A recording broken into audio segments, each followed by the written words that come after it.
사무엘하 3장 2절부터 39절 말씀. 다윗이 헤브론에서 아들들을 낳았으되 맏아들은 암논이라 이스라엘 여인 아히노함의 소생이요 둘째는 길르압이라 갈멜 사람 나발의 아내였던 아비가일의 소생이요 셋째는 압살롬이라 그술 왕 달메의 딸 마아가의 아들이요 넷째는 아도니아라 학깃의 아들이요 다섯째는 스바아랴라 아비달의 아들이요 여섯째는 이드르암이라 다윗의 아내 에글라의 소생이니 이들은 다윗이 헤브론에서 낳은 자들이더라. 사울의 집과 다윗의 집 사이에 전쟁이 있는 동안에 아브넬이 사울의 집에서 점점 권세를 잡으니라. 사울에게 첩이 있었으니 이름은 리스바요 아야의 딸이더라.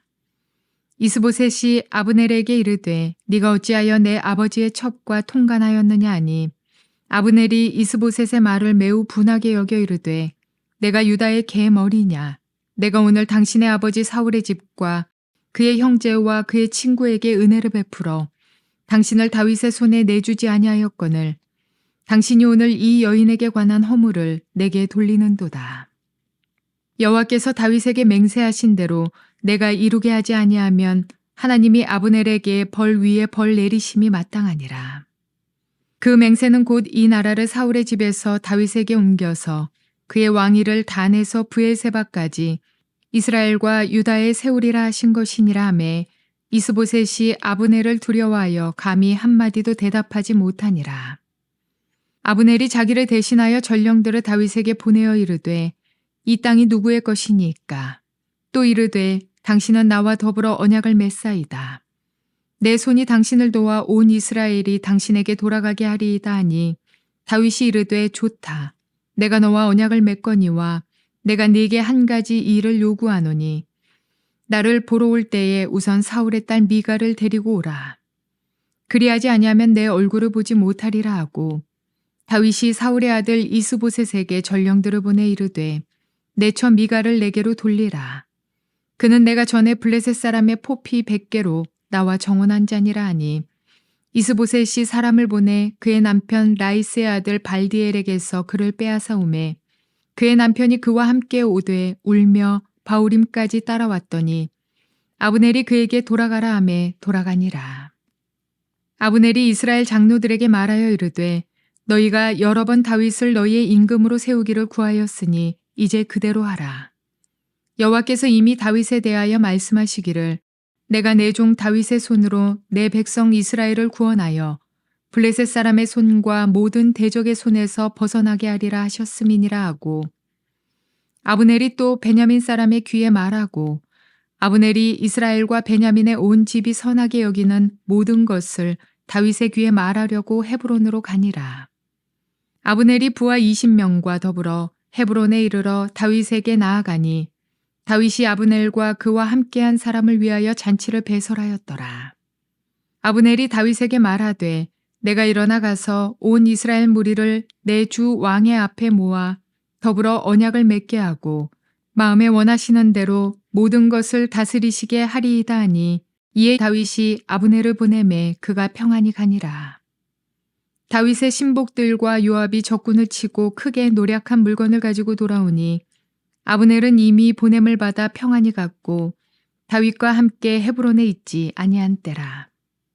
요압 및 요압과 함께한 모든 군사가 돌아오매 어떤 사람이 요압에게 말하여 이르되 넬의 아들 아브넬이 왕에게 왔더니 왕이 보냄에 그가 평안히 갔나이다 하니 요압이 왕에게 나아가 이르되 어찌하심이니까. 아브넬이 왕에게 나아왔거늘 어찌하여 그를 보내 잘 가게 하셨나이까. 왕도 아시려니와 넬의 아들 아브넬이 온 것은 왕을 속임이라.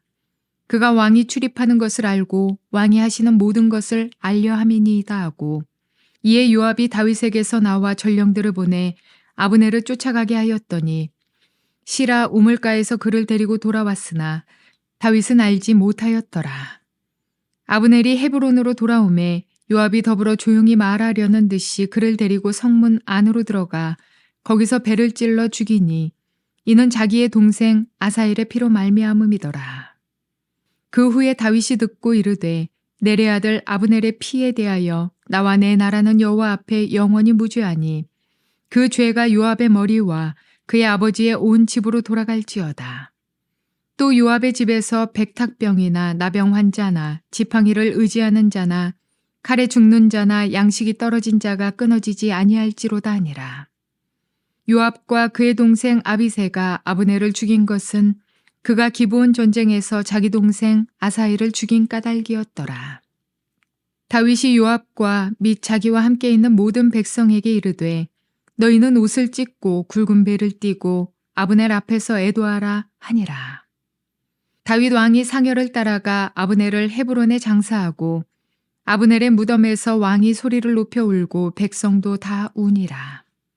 왕이 아브넬을 위하여 애가를 지어 이르되 아브넬의 죽음이 어찌하여 미련한 자의 죽음 같은고 네 손이 결박되지 아니하였고 네 발이 착고에 채이지 아니하였거늘 불의한 자식의 앞에 엎드려진 같이 네가 엎드려졌도다 하매 온 백성이 다시 그를 슬퍼하여 우니라. 석양에 뭇 백성이 나와 다윗에게 음식을 권하니 다윗이 맹세하여 이르되 만일 내가 해지기 전에 떡이나 다른 모든 것을 맛보면 하나님이 내게 벌 위에 벌을 내리심이 마땅하니라 하매 온 백성이 보고 기뻐하며 왕이 무슨 일을 하든지 무리가 다 기뻐하므로 그날에야 온 백성과 온 이스라엘이 넬의 아들 아브넬을 죽인 것이 왕이 한 것이 아닌 줄 아니라. 왕이 그의 신복에게 이르되 오늘 이스라엘의 지도자요 큰 인물이 죽은 것을 알지 못하느냐. 내가 기름 부음을 받은 왕이 되었으나 오늘 약하여서 수리아의 아들인 이 사람들을 제어하기가 너무 어려우니 여호와는 악행한 자에게 그 악한 대로 갚으실지로다 하니라. 좋은 날입니다. 성령님께서 오늘도 여러분들의 심령 가운데 큰 은혜와 평강으로 함께하여 주시기를 주님의 이름으로 축복합니다.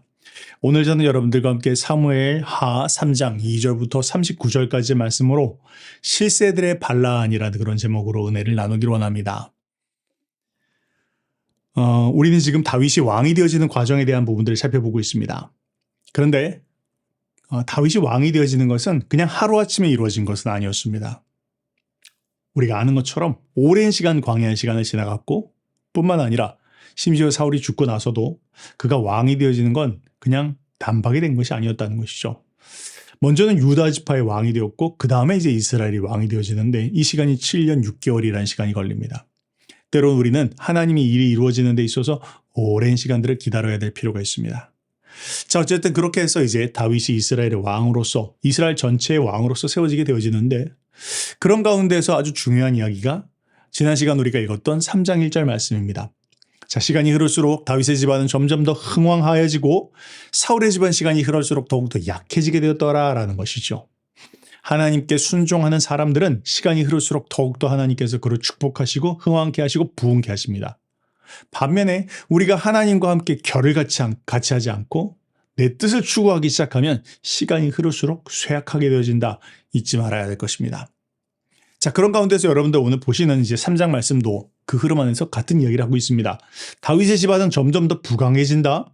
사울의 집안은 점점 더 쇠약하게 된다. 그런 이야기를 하고 있습니다. 그런데 그런 이야기 속에서 오늘 굉장히 재미있는 한 가지의 사건을 끼워놓고 있는데 바로 오늘 말씀의 제목처럼 실세들에 대한 이야기를 기록해 놓고 있습니다. 여러분, 실세 누구죠? 실세는요, 지도자는 아닙니다. 그런데 이 실세들은 영향력을 발휘하는 사람들입니다. 때로는 실세들이 함께 팀을 돕고 또 팀이 나갈 수 있도록 힘을 모으고 또 사람들을 이끌고 하는 이런 역할들을 하면서 아주 팀과 공동체와 지도자에게 큰 힘을 주는 사람들이 바로 실세죠. 그런데 반면에요, 이 실세들이 잘못 틀게 되면 공동체에게 또 지도자에게 이만큼 위험한 사람도 없습니다. 실세들이 하나님의 나라를 생각하지 않고 인간적으로 생각을 하거나 자기의 인간적인 감정에 따라서 일들을 처리해 나가기 시작할 때 공동체도 위기에 빠지고 지도자들도 굉장히 어렵게 되어진다는 것이죠. 바로 그것이 실세의 역할입니다. 그런 모습입니다. 자, 오늘 그럼 한번 이 실세 두 명이 등장하는데요. 한 사람은 요압이라고 하는 사람이고 한 사람은 아브넬이라고 하는 사람입니다. 자, 이 실세의 이야기를 한번 살펴보도록 하죠. 자, 오늘 본문은 먼저 1절부터 2절부터 5절까지의 말씀에서 다윗의 집이 시간이 흐를수록 더 흥왕하게 되었다라는 걸 말하고 있네요. 한번 1, 2절만 한번 읽어보겠습니다. 2, 3절입니다. 다윗이 헤브론에서 아들들을 낳았을 때 맏아들은 암논이라 이스라엘 여인 아히노아의 소생이요 둘째는 길르압이라 갈멜 사람 나발의 아내였던 아비가일의 소생이요 셋째는 압살롬이라 구술 왕 달메의 딸 마가의 아들이요 이렇게 이야기하고 있네요. 자, 뭘 말합니까? 이렇게 해서 6명 아들의 이름을 기록해 놓고 있는데 당시 고대에서 아들을 많이 낳았다, 자식을 많이 뒀다라는 것은 더 하나님의 축복이 함께한다, 그가 더 흥왕하게 됐다, 강성하게 됐다라는 걸 말하고 있는 것입니다. 다윗의 집이 강성하게 되었다라는 걸 말하고 있는 것이죠. 자, 근데 그것은 긍정적인 측면이고 반면에 부정적인 측면도 있다라는 거 우리가 잊지 말아야 될 것입니다. 자, 하나님께서요, 토라의 신명기에 보면 분명히 왕들에 대한 부분들을 이야기하면서 왕들이 하지 말아야 될 것을 기록해 놓고 있는 것이 있습니다. 근데 그 중에 하나가 뭐냐면 아내들을 많이 두지 말라. 미혹되게 되어질 것이다. 그렇게 이야기하고 있습니다. 자, 왜 그렇게 말씀하고 있죠? 아내들의 영향력으로 말미암아 잘못 판단할 수 있고 또 그로 말미암아 그 마음이 하나님의 뜻을 기쁘게 하는 것이 아니라 사람을 기쁘게 하는 방향으로 나아갈 수 있기 때문이었을 것입니다. 자, 그런데 지금 뭐라고 말하죠? 다윗이 하나님의 토라의 말씀을 어겼더라라고 그렇게 이야기하고 있는 것입니다. 자, 사실 지금 이 맥락 속에서는요, 그냥 다윗이 많은 그런 축복 가운데에서 더 강성해진다는 걸 이야기하고 있지만, 그런데 여기에 어떤 하나의 복선처럼 깔리고 있는 것이 있습니다. 그것은 바로 다윗의 이 잘못된 결정, 그러니까 토라와 합치되지 않는 그런 결정으로 말미암아 나중에 다윗의 삶 가운데 큰 그런 어려움을 맞이하게 되었다라는 것이죠. 바로 그 복선이 지금부터 여기 지금 기록해 놓고 있는 것입니다. 암논이라든지 또 아도니아라든지 특별히 여기 압살롬 이런 사람들 다윗의 집안을 반역하려고 하는 사람들이죠. 아들임에도 불구하고 다윗의 왕조를 뒤집으려고 하는 그런 반역을 행하는 그런 사람들이 나옵니다. 자, 이 모든 일의 원인이 무엇입니까? 바로 다윗이 하나님의 말씀과 어긋난 씨앗을 뿌렸기 때문이었다라는 거 우리가 기억해야 할 것입니다. 우리의 삶 속에서 내가 하고 있는 모든 일들이 하나님의 말씀과 합치하고 있는지 아닌지 한번 돌아봐야 될 것이고, 결국에 우리가 말씀에 빗나간 그런 씨앗을 뿌릴 때 그것에 따른 열매도 맺게 될 것이다라는 거 우리가 잊지 말아야 될 것입니다. 자, 그러면서 이제 6절부터 21절까지의 말씀은요, 그와 대조적으로 사울의 집안이 점점 더 쇠락해 나가는 그런 이야기들을 기록해 놓고 있습니다. 그런데 그 일에 있어서 아주 결정적인 역할을 한 사람이 있는데 바로 그게 이 실세 아브넬이라고 하는 그런 사람이었다는 것이죠. 자, 아브넬이 어떤 일을 했는지 한번 볼까요? 6절 말씀입니다. 사울의 집과 다윗의 집 사이에 전쟁이 있는 동안에 아브넬이 사울의 집에서 점점 권세를 잡으니라 전쟁이 계속 이루어지는데 다윗의 집과 전쟁 속에서 시간이 흐를수록 전공을 더 쌓으면서 나중에는 이 아브넬이 정말로 강해져서 그 누구도 컨트롤할 수 없는 그런 사람이 되었더라 이렇게 이야기하고 있네요. 자, 그런데 심지어 그가 어떤 일들을 했는지 그가 한 일에 대한 부분들을 기록해 놓고 있는데 7절 말씀이 이렇게 말합니다. 사울에게 첩이 있었으니, 사울은 누구죠? 선왕입니다. 근데 그 선왕에게 첩이 있었는데 이름이 리스바라고 하는 여인이었습니다. 아야의 딸이더라. 이스보셋은 왕이고 아브넬은 실세인데요. 그 왕이 아브넬에게 이르되 내가 어찌하여 내 아버지의 첩과 통관하였느냐 하니, 아브넬이 이스보셋의 말을 매우 분하게 여겨 이르되 내가 유다의 계머리냐? 내가 오늘 당신의 아버지 사울의 집과 그의 형제와 그의 친구에게 은혜를 베풀어 당신을 다윗의 손에 내주지 아니하였거늘 당신이 오늘 이 여인에 관한 허물을 내게 돌리는도다 이렇게 말하고 있습니다. 뭘 말하는 것입니까? 첫 번째, 이 실세 아브넬이 사울 왕의 첩, 그러니까 리스바를 범했다 그렇게 이야기합니다. 뭘 말하는 것입니까? 그러니까 지금 이 아브넬이 간이 배 밖에 나온 것이죠. 아브넬이요, 왕의 자리를 넘보고 있는 것입니다. 내가 왕이 되겠다라고는 하지 않지만, 그런데 그냥 아무도 안 보이는 것이죠. 자기 앞에 있는 이스보셋도 자기가 세운 왕이 어떻겠다. 사울 왕은 이미 죽었겠다 하니까 그냥 아무도 그를 컨트롤할 수 없는 그런 상황 가운데 그가 되었더라 그렇게 이야기합니다. 그러면서 그가 잘못했다라고 하는 이스보셋의 말도 그냥 단박에 당연히 무시해버렸겠죠. 그러면서 아브넬이 이런 말을 합니다. 자, 한번 볼까요? 9절 말씀에 여호와께서 다윗에게 맹세하신 대로 내가 이루게 하지 아니하면 하나님이 아브넬에게 벌 위에 벌을 내리심이 마땅하니라. 여호와께서 다윗에게 뭔가를 맹세했는데 내가 그것을 반드시 할 것이다. 그렇게 결정하면서 그 맹세가 뭐냐라고 하는데 10절 말씀에 그 맹세는 곧 이 나라를 사울의 집에서 다윗에게 옮겨서 그의 왕위를 단에서 브엘세바까지 이스라엘과 유다에 세우리라 하신 것이니라 하며 이렇게 얘기하고 있죠. 뭘 말하는 것입니까? 아브넬이 알고 있다는 거예요. 뭘 알고 있습니까? 하나님께서 왕권을 사울의 손에서 다윗에게로 주셨다라는 것을. 그래서 다윗이 그냥 유다 지파의 왕이 아니라 온 이스라엘의 왕, 단에서 브엘세바까지 다스리는 그런 왕이 될 거라는 걸 그도 알고 있다는 것입니다. 그게 하나님의 뜻이라는 것을 이 아브넬도 알고 있다라는 거예요. 근데 여러분, 아브넬 그거 알고 있으면서 왜 이렇게 하고 있었을까요? 지금까지는 그것을 알고 있음에도 불구하고 자기의 왕, 그러니까 이스보셋을 세워서 지금 하나님의 뜻에 반하는 일들을 하고 있었습니다. 자기의 위치 때문이었을까요? 자기의 왕, 어떤 군대 장관으로서의 위치 때문에? 뭐 여러 가지 그런 이유 때문에 그는 지금까지 하나님의 뜻이 무엇인지 알고 있음에도 불구하고 그것과 거역되어지는 일들을 하고 있었습니다. 그런데 지금 자기의 마음이 틀어지자 하나님의 뜻대로 하겠다라고 마음을 결정을 바꾸고 그리고 일들을 처리해 나가기 시작했더라라고 그렇게 이야기합니다. 자, 그랬더니 21절의 말씀에 이스보셋이 아브넬을 두려워하여 감히 한마디도 대답하지 못하니라. 참 안타까운 지도자입니다. 실세가 나쁜 실세들이 마음을 잘못 먹고 지도자를 대적하기 시작하니까 지도자도 한마디를 이야기를 못했더라. 그렇게 지금 이야기를 하고 있는 것입니다. 자, 근데 이걸 전체적으로 흐름 가운데서 이해한다면 뭘 말하고 있는 것입니까? 사울의 집안 가운데 지금 균열이 일어나고 있다라는 것이죠. 이스보셋과 아브넬은 원래는 서로 마음이 맞았던 그런 사람들이었습니다. 근데 그들 사이에서 지금 의견의 차이가 균열이 일어나기 시작했다라는 것을 지금 이야기하고 있는 것입니다. 자, 그러면서 이제 12절부터 21절까지의 말씀은요. 아브넬이 이제는 다윗을 직접 찾아갑니다. 그리고 나서는 자기가 전향할 것이다라는 것을 이야기합니다. 자, 먼저는요. 12절에 보니까 전령들을 보내네요. 전령을 보내서 다윗에게 온 이스라엘의 왕권을 다윗 자신이 당신께서 그것을 차지할 수 있도록 제가 돕겠습니다라는 그 뜻을 밝힙니다. 이 땅이 누구의 것이니까? 또 이르되 당신은 나와 더불어 언약을 맺사이다. 내 손이 당신을 도와 온 이스라엘이 당신에게 돌아가게 하리이다 하니 그렇게 이야기합니다. 뭘 말합니까? 제가 돕겠습니다. 다윗이요. 당신이 온 이스라엘을 다스릴 수 있는 왕이 될 수 있도록 제가 실세가 돕도록 하겠습니다. 지금 그것을 맹세했다라는 것이죠. 자, 다윗이 이 이야기를 듣고 어땠을까요? 다윗이 이야기합니다. 좋다. 그래. 그러면 나와 함께 언약을 맺자라고 그렇게 이야기하면서 그런데 한 가지 조건이 있다. 근데 그 조건이 무엇이냐? 내 아내 미갈, 이전에 사울이 다윗에게서 빼앗아서 다른 남자한테 줬던 사울의 딸이죠. 이 미갈을 다시 데리고 오라 그렇게 이야기합니다. 아마 다윗은 사울의 집안의 정통성을 여전히 가지고 있다는 것을 보일 필요가 있었던 것 같습니다. 어쨌든 그런 가운데서 미갈을 데려오라 그렇게 이야기합니다. 자, 그랬더니 아브넬이 다윗이 요구한 대로 그냥 신속하게 그 일들을 치르죠. 결혼해서 잘 살고 있습니다. 재혼한 여자입니다. 근데 그냥 남편과 함께 그냥 그 자리에서 그를 남편을 내어쫓고 이 미갈을 데리고 다윗에게 미갈을 데리고 왔다 그렇게 이야기합니다. 자, 그러면서 아브넬이 또 무슨 일을 했는지 보니까 17절과 18절에 보니까 다윗에 대해서 호감을 가지고 있었던 세력들을 규합하고 다윗의 지지 세력들을 만들었더라 이렇게 말합니다. 한번 17절 읽어보겠습니다.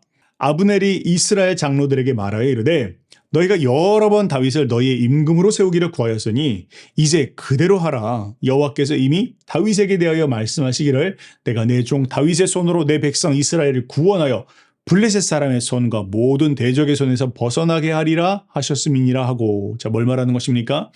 이전에 보니까 그러니까 이스라엘 사람들 안에서 그리고 유다 지파 아닌 사람들 안에서도 다윗을 왕으로 옹립해야 된다는 그런 의견들이 있었다라는 것이죠. 그런데 이제까지 왜 이야기를 못하고 있었죠? 아브넬이 있었기 때문입니다. 실세가 허수아비 왕을 세워서 너무 강하게 드라이브를 하고 있으니까 우리가 다윗을 왕으로 세우십시다 그런 얘기를 못했다라는 거예요. 그런데 지금 아브넬의 눈치를 보니까 아브넬이 지금 생각이 바뀌고 있습니다. 그랬더니 지금 이제 다윗 이야기를 하는 것이죠. 너희들 그렇게 생각했던 대로 그렇게 하자. 하나님이 말씀하지 않았냐. 그러니까 우리가 다윗을 왕으로 세워서 온 이스라엘을 블레셋 손으로부터 구하는 그런 왕으로 세우도록 하자. 그렇게 이야기를 하면서 백성들의 마음을 의견을 모았다라는 것이죠. 진짜 이 사람 정말 제대로 된 실세입니다. 자, 그렇게 의견을 모아서 나중에 이제 이것을 가지고 다윗을 직접 찾아가서 이제 협상하기 시작합니다. 자, 이렇게 협상하니까 다윗이 어땠을까요? 다윗은 좋았겠죠. 피도 한 방울 흘리지 않고 전쟁도 치르지 않고 그냥 당장 왕권을 가지고 백성들의 마음을 모아서 의견들을 다 모아서 자기에게 오니까 다윗은 정말로 좋았을 것입니다.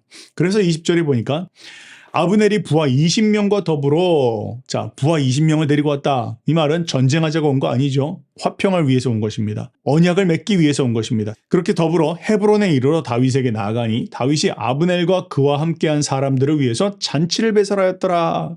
다윗이 정말 기분이 좋았을 것입니다. 이제 유다 지파의 왕만이 아니라 이스라엘 전체에 내가 왕이 이제 되어지는구나 라고 하면서 다윗은 그들을 위해서 거나하게 잔치를 베풀고 정말 그들과 함께 이제 앞으로 국사를 어떻게 운영해 나갈 것인가 아마 그런 이야기를 했을 것입니다. 어쩌면 그 얘기 가운데에서 아브넬에게 당신이 정말 이렇게 이스라엘의 왕권을 가지고 왔으니 당신이 국무총리 좀 해야 되지 않겠소? 뭐 이러면서 아마 그런 이야기도 그런 딜도 있었을 것 같습니다.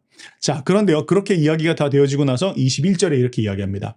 아브넬이 다윗에게 말하되 내가 일어나 가서 온 이스라엘 무리를 내 주 왕의 앞에 모아 더불어 언약을 맺게 하고 마음에 원하시는 대로 모든 것을 다스리게 하리이다 하니 근데 마지막 문장이 참 인상 깊어요. 다윗이 아브넬을 보내매 그가 평안히 가니라 점점점 근데 마치 이것은 영화의 어떤 복선처럼 평안히 가니라 그런데 정말 평하지 않는 그런 모습들을 우리에게 보여줍니다. 자, 여기 여러분 아브넬은 어떻습니까? 아브넬은요, 제가 이렇게 하겠습니다 라고 결정하고 그 일 정말 결정하면 그 일들이 지금까지는 다 되어진 것처럼 보여요. 그런데 아브넬은 자기 앞날에 어떤 일이 벌어질지를 모르고 있습니다. 이제 곧 있으면 아브넬은 죽게 되는데 자기는 자기가 곧 죽게 될 거라는 걸 모르고 내가 이렇게 해서 온 이스라엘을 모아서 당신 앞에 나라를 바치겠습니다. 지금 그렇게 결단하고 있는 것입니다. 참 사람은 어리석습니다. 자신의 삶 가운데 내일 일이 어떤 일이 벌어질지 모르고 하나님을 의지하기보다는 자기 힘을 의지하고 있는 것. 그것이 어쩌면 이 아브넬의 모습일지 모르겠습니다. 자, 아브넬은 어떤 사람이죠? 아브넬의 행동을 통해서 우리가 뭘 배울 수 있습니까? 아브넬은 지금 겉으로 보기에는 이스라엘을 통합하는 것처럼 보입니다. 유다와 이스라엘을 모아서 하나의 그런 왕으로 다윗을 세우는 그 하나님의 뜻에 쓰임받는 것처럼 보입니다. 일면 그런 면이 있습니다. 쓰임받습니다. 그런데 여러분 아브넬 그 자신은 어떻게 되죠? 아브넬 그 자신은 비참한 죽음을 맞이하게 된다는 것이죠. 만약 여러분 아브넬이 그 마음의 중심의 동기로 진정 하나님의 뜻을 이루어주고자 하는 그런 마음이었다면 애초부터 그는 이스보셋을 세우지 않았을 것입니다. 그리고 그는 이렇게 왕으로 세우는 일들 가운데 진짜 귀하게 쓰임 받았을 것입니다. 그런데 왜 그가 비참한 죽음을 맞이하게 됩니까? 이유는 무엇이죠? 그 마음의 중심의 잘못된 동기 때문입니다. 그는 비록 겉으로 봤을 때는 이스라엘을 통합하는 데 있어서 귀하게 쓰임받은 도구로 사용되어지지만 그러나 그 중심의 마음은 깨끗한 마음이 아닙니다. 정치적인 동기입니다. 이전에는 사울의 후계자로서 이스보셋을 세우면 내가 내 자리를 지킬 수 있을 거야. 그 마음 때문에 그를 왕으로 세운 것이었고 하나님의 뜻이 무엇인지 알고 있음에도 불구하고 말이죠. 그리고 지금은 하나님의 뜻을 따라 순종하는 것처럼 보입니다. 그러나 그 중심의 동기는 바뀌지 않았습니다. 내가 내 자리를 지켜야 되겠다. 내가 뭔가 내 뜻을 내 권력을 놓치지 말아야 되겠다. 그 마음의 중심을 가지고 그냥 뭐랄까요? 배만 갈아탄 그런 모습이었다는 것이죠. 반드시 그것은 심판받게 되어진다는 것입니다. 우리 마음의 중심을 돌아봐야 할 것입니다. 겉으로는 선한 일들을 하고 겉으로는 주의 일들을 하는 것처럼 보이지만 우리 마음의 중심의 동기가 무엇 때문에 그 일을 하고 있는 것인지 우리는 돌아봐야 될 것이다라는 것이죠. 자, 그 다음에 22절부터 30절까지 말씀은 그렇게 해서 아브넬이 암살당하는 이야기들을 기록해 놓고 있습니다. 자, 24절 말씀 한번 읽어보도록 하죠. 요압이 왕에게 나와 이르되 어찌하심이니까 아브넬이 왕에게 나왔거늘 어찌하여 그를 보내어 잘 가게 하셨나이까? 왕도 아시려니와 넬의 아들 아브넬이 온 것은 왕을 속임이라. 그가 왕이 출입하는 것을 알고 왕이 하시는 모든 것을 알려 하심이라. 이렇게 이야기합니다. 자, 요압이요 전쟁에 나갔다가 소식을 듣습니다. 어떤 소식을요? 자기가 그 마음 평상시 정말 원한을 품고 있었던 아비새가 자신의 왕궁에 왔는데 그런데 아비새가 아니죠. 아브넬이죠. 아브넬이 왕궁에 왔는데 근데 그 아브넬을 다윗이 정말 성대하게 잔치를 치러서 그를 보내주었다라는 이야기를 들었다는 것이죠. 그러니까 지금 다윗의 실세로서 요압은 그 마음 가운데 부글부글 끓기 시작합니다. 이유는 아마 두 가지일 것입니다. 첫 번째 이유는 무엇이죠? 자기 동생을 죽였던 그 원수를 지금 다윗이 그냥 놓아줬다라는 것이 마음 가운데 원한이었을 것이고 또한 두 번째는 요압이 정치적인 머리가 빠른 사람입니다. 만약에 지금 상황이 이렇게 돌아간다면 자기보다 아브넬이 더 높은 자리를 차지할 수 있지 않을까라는 그런 어떤 의심이 들었을 수 있을 것입니다. 자, 그런 가운데서 지금 문제가 일어나기 시작했다는 것이죠. 26절 말씀입니다. 이에 요압이 다윗에게 나와 전령들을 보내 아브넬을 쫓아가게 하였더니 시라 우물가에서 그를 데리고 돌아갔으나 다윗은 알지 못하였더라. 아브넬이 헤브론으로 돌아오매 요압이 더불어 조용히 말하려는 듯이 그를 데리고 성문 안으로 들어가 거기서 배를 찔러 죽이니 이는 자기 동생 아사엘의 피로 말미암이었더라. 자, 뭘 말하는 것입니까? 요압이 무엇을 하고 있는 것이죠? 사울의 집과 다윗의 집이 하나 되게 하려고 하는 그 계획을 지금 그가 그르쳤다라는 것이죠. 이유는 무엇이죠? 동생의 원한 때문이었습니다. 30절 말씀이 이렇게 말합니다. 요압과 그의 동생 아비새가 아브넬을 죽인 것은 그가 기브온 전쟁에서 자기 동생 아사엘을 죽인 까닭이었더라. 이렇게 이야기하고 있습니다. 자, 여기 보니까요. 요압이 아브넬을 어떻게 죽이죠? 성문 안으로 들어가서 거기서 배를 찔러 죽였다 그렇게 이야기해요. 여러분 왜 배를 찔러 죽였을까요?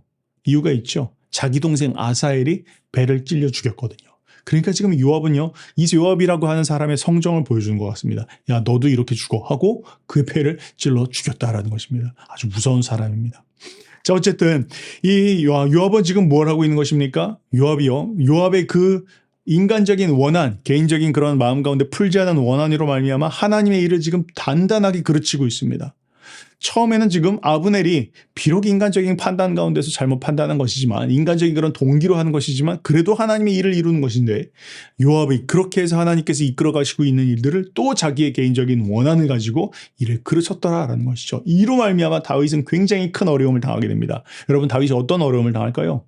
사람들이 다윗에게 그런 이야기를 했겠죠. 아니 지금 20명밖에 되지 않는 군사를 보내서 화평을 청하고자 언약을 맺고자 했는데 그런 사람을 죽였어? 야 그러면 이제 우리는 어떻게 되지? 우리는 지금까지 다윗하고 싸웠잖아. 그러면 우리 모두 다 죽이겠네? 다윗과는 전쟁을 치를 수 다윗과는 화평을 맺을 수 없겠다. 통일된 나라는 이룰 수 없겠다. 다윗을 왕으로 세우는 건 적합하지 않아. 지금 그런 분위기가 만들어질 수 있는 것입니다. 아주 큰 어려움을 준 것이죠. 요압은 생각하기에 내가 개인적인 원한은 풀었어라고 생각했는지 모르겠습니다. 그런데 하나님 나라의 측면으로 봤을 때는 하나님의 일이 그르치게 된 것이죠. 요압은 생각하기에 내가 이 나라의 2인자로의 자리를 굳혔어 생각했는지 모르겠지만 하나님의 일은 일어나지 않게 된 방해받게 된 그런 일들을 이야기하는 것입니다. 이런 일들이 오늘날 얼마나 많이 벌어지는지 모릅니다. 정말로 우리가 하나님의 나라의 일들을 이뤄갈 때 우리 한 사람 한 사람이 자신의 자리를 지키고 또 하나님 나라의 그림을 그리고 인간적인 동기로 움직이지 않는 것 그것이 굉장히 중요한 부분이다라는 거 우리가 정말 기억해야 할 것입니다. 자, 그런 가운데서 다윗이 이제 이렇게 이야기합니다. 28절과 29절에 보니까요. 그 후에 다윗이 듣고 이르되 넬의 아들 아브넬의 피에 대하여 나와 내 나라는 여호와 앞에서 영원히 무죄하니 그 죄가 요압의 머리와 그의 아버지의 온 집으로 돌아갈지어다. 또 요압의 집에서 백탁병자나 나병 환자나 지팡이를 의지하는 자나 칼에 죽는 자나 양식이 떨어진 자가 끊어지지 아니할지로다. 그렇게 지금 이야기합니다. 다윗이 요압을 저주하고 있습니다. 그런데 그걸 요압에게 직접 이야기하는 것도 아니고 그냥 신하 중에 한 사람한테 그렇게 이야기했다는 것이죠. 뭘 말합니까? 지금 그 실세 요압 앞에서 다윗조차도 무기력하게 할 수 있는 것, 저주 말고는 할 수 있는 게 없었더라 이렇게 이야기합니다. 때로는 정말 실세가 강해지면 이럴 때가 있다는 것이죠. 지금 이 요압이 만약에 죽으면 어떻게 되죠? 요압 당장 내가 네 머리를 잘라버리겠어. 그리고 죽여버리면 요압은 지금 나라의 군대를 이끌고 있는 사람입니다. 그러면 나라의 정말 안보가 심각하게 위기를 맞이하게 될 수도 있고 그런 일들이 있을 수 있는 것이죠. 그러니까 어쩔 때는 정말 어떻게 할 수도 없는 그런 상황 가운데 있을 때가 있다라는 것입니다. 자, 어쨌든 다윗은 지금 큰 위기입니다. 사람들이 나라를 통합해서 나가야 되는데 다윗에 대해서 의심합니다. 다윗은 정말로 우리를 죽일 수도 있는 사람이야. 왕을 세울 수 없는 일이야. 그런 생각들을 했을 것입니다.